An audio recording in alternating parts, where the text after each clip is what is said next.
अस्सलाम वालेकुम व्यूअर्स, कैसे हैं आप। मैं हूं आपका होस्ट मोहम्मद आसिम और आप देख रहे हैं मेरा YouTube channel E knowledge by Asim. हस्ब मामूल आपकी खिदमत में एक और इन्फॉर्मेटिव वीडियो लेकर हाजिर हूं। ये वीडियो हमारी आज की जो है वो इंपोर्ट के बारे में है और उन लोगों के लिए बहुत यूज़फुल है जो इंपोर्ट का काम कर रहे हैं या करना चाहते हैं। लेकिन इससे पहले कि हम वीडियो में मज़ीद आगे बढ़ें, आपसे रिक्वेस्ट है कि काइंडली हमारे चैनल को सब्सक्राइब करें ताकि हम 3000 सब्सक्राइबर्स का हदफ जो है वो हासिल करना चाह रहे हैं वो हम हासिल कर सकें। और दूसरी रिक्वेस्ट आपसे ये है कि दोस्तों, इस नॉलेज बेस्ड वीडियोस बनाने में बहुत टाइम और बहुत एनर्जी यूज़ होती है, तो काइंडली जो लाइक का बटन है इसको दबाएं ताकि हमारी जो मेहनत है वो हमें मसूल हो सके। चलते हैं वीडियो की तरफ।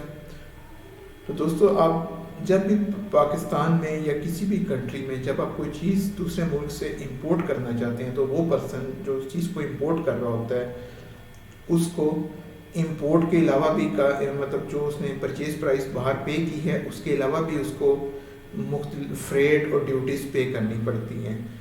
ये फ्रेट और ड्यूटीज़ आपकी कॉस्ट का बहुत बड़ा हिस्सा होती हैं और इनकी वजह से आपकी जो कॉस्ट है वो काफ़ी चेंज हो जाती है। यानी अगर आपने एक अंदाज़ा लगाया हुआ है कि मैंने एक चीज़ बाहर से $1000 की परचेज़ की है, तो दूसरे मुल्क में पहुँचते पहुँचते बाद औक़ात वो $3-4 हज़ार तक ड्यूटीज़ और टैक्सेस पे करके पहुँच जाती है। तो आप किसी भी इंपोर्टर के लिए ये जानना बहुत ज़रूरी है कि जब वो एक चीज़ को एक मुल्क से दूसरे मुल्क में मूव करेगा या किसी और मुल्क से अपने मुल्क में लेके आएगा तो उसकी कॉस्ट क्या पड़ेगी, ताकि उसको ये अंदाज़ा हो सके कि क्या उसको इस ट्रांजैक्शन के बाद कुछ मुनाफा होगा या नहीं होगा। क्योंकि ओवरऑल हम जो भी मेहनत करते हैं वो मुनाफे के लिए करते हैं, लॉस के लिए तो नहीं करते। तो जब हमें पता होगा कि इस चीज़ की कॉस्ट कितनी पड़ेगी उस आपके उस कंट्री में जहाँ पे आप उसको इंपोर्ट करना चाह रहे हैं, तो तब भी आप जो है वो ये डिसीजन ले सकेंगे कि क्या इस चीज़ को इंपोर्ट करना चाहिए या नहीं करना चाहिए। ड्यूटीज़ और टैक्सेस, आज हम इस पे बात करेंगे। इंपोर्ट के टाइम पे जो ड्यूटीज़ और टैक्सेस पे की जाती हैं, तो ये ड्यूटीज़ एंड टैक्सेस किस वैल्यू के ऊपर पे की जाती हैं, वो ये वैल्यू भी उस वैल्यू से डिफरेंट होती है जिसके ऊपर आप किसी चीज़ को किसी दूसरे मुल्क में परचेज़ करते हैं। यानी आप फ़र्ज़ करेंगे आपने एक चीज़ परचेज़ की $1000 की, तो जब आप उसको इंपोर्ट करके यहाँ पे लाएंगे तो उसके ऊपर जो ड्यूटीज़ टैक्सेस हैं वो $1000 पे नहीं होंगे, वो ज़्यादा वैल्यू पे होंगे। उस वैल्यू को हम कहते हैं असेस्ड वैल्यू। एक आपकी इनवॉइस वैल्यू होती है जिस पे आप कोई चीज़ बाहर के मुल्क में परचेज़ करते हैं और उसकी पेमेंट करते हैं, और उसके बाद जो जब आप उस पर ड्यूटीज़ टैक्सेस पे करते हैं तो वो आप उस वैल्यू पे नहीं करते बल्कि असेस्ड वैल्यू के ऊपर करते हैं जो कि उस वैल्यू से ज़्यादा होती है। तो जब आप चीज़ इंपोर्ट कर लेते हैं तो फिर तो आप उसकी असेस्ड वैल्यू निकाल सकते हैं कि आप उसकी जीडी फाइल करें तो आपको सिस्टम एफपीआर का खुद बता देगा कि इसकी असेस्ड वैल्यू क्या है। लेकिन अगर जब इंपोर्ट करते हुए या कोई चीज़ परचेज का डिसीजन करते हुए आप जानना चाहते हैं कि इसकी असेस्ड वैल्यू क्या होगी और इसके ऊपर, ताकि आप फिर आगे उस असेस्ड वैल्यू पे फिर आप ड्यूटीज़ कैलकुलेट करेंगे। तो ये असेस्ड वैल्यू कैसे कैलकुलेट की जाती है, इसमें क्या क्या चीज़ें ऐड की जाती हैं, ये भी मैं आपको एक्सेल शीट के ऊपर बताऊंगा। तो हम चलते हैं अपनी एक्सेल शीट की तरफ और कैलकुलेट करने का तरीका देखते हैं कि हम असेस्ड वैल्यू जो है वो कैसे कैलकुलेट कर सकते हैं।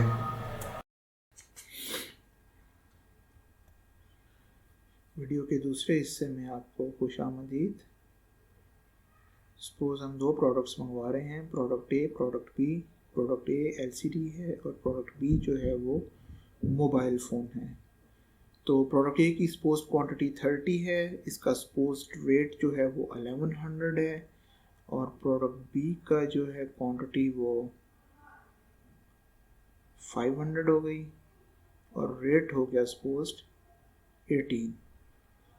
दोनों को ऐड करके $42,000 हो गया। अब यहाँ पे एक चीज़ है कि आपको वैल्यूज़ जो चाहिए वो पीकेआर में चाहिए।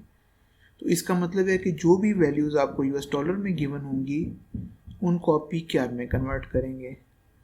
ये एक्सचेंज रेट के सामने येलो कलर का कॉलम आपको नज़र आ रहा है, ये एक्सचेंज रेट के लिए मैंने बनाया है।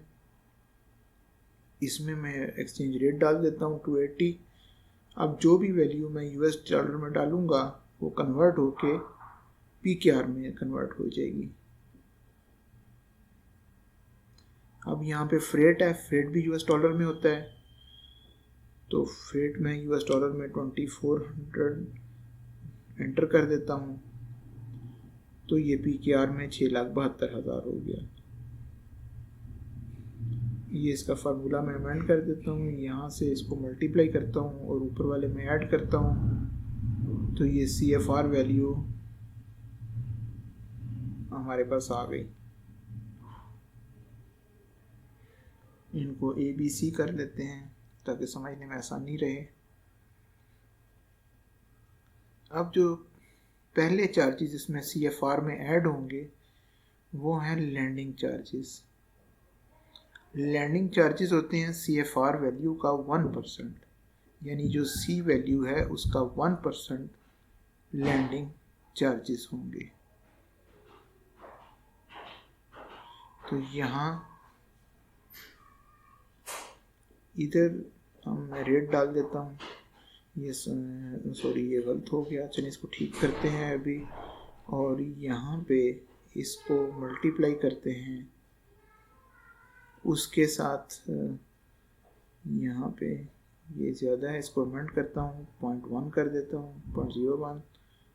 अब ये 1% हो गया और ये बिल्कुल ठीक। अब लैंडिंग चार्जेस 1% आ गए CFR वैल्यू का। इसको हम डिस्पोज कर लेते हैं। नेक्स्ट जो चीज़ ऐड होगी वो इंश्योरेंस है।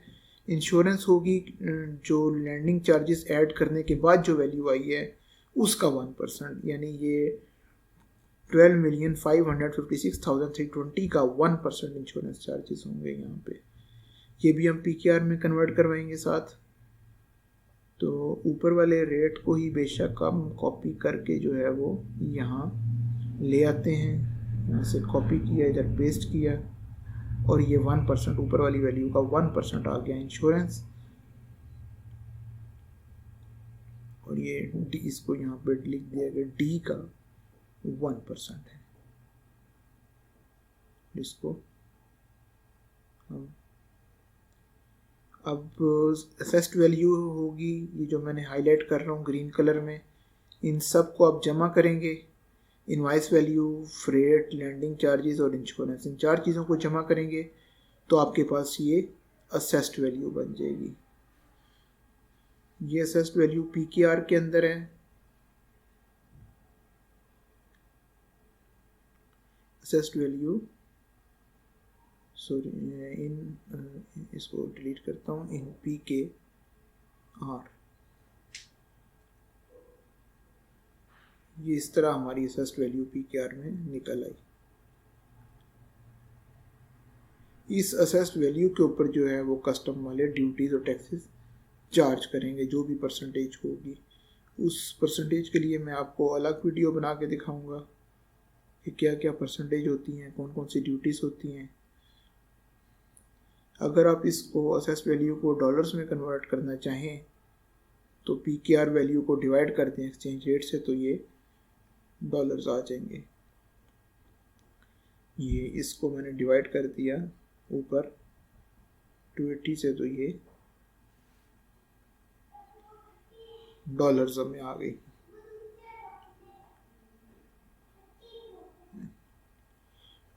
ऐसे हम PKR में वैल्यू, असेस्ड वैल्यू जो है वो हम इसकी कैलकुलेट जो है वो करेंगे।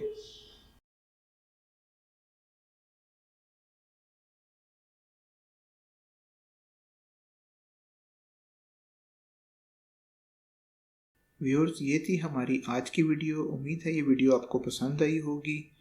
अगर ये वीडियो आपको पसंद आई या इससे रिलेटेड आपका कोई क्वेश्चन है तो वो आप कमेंट्स में लिख सकते हैं।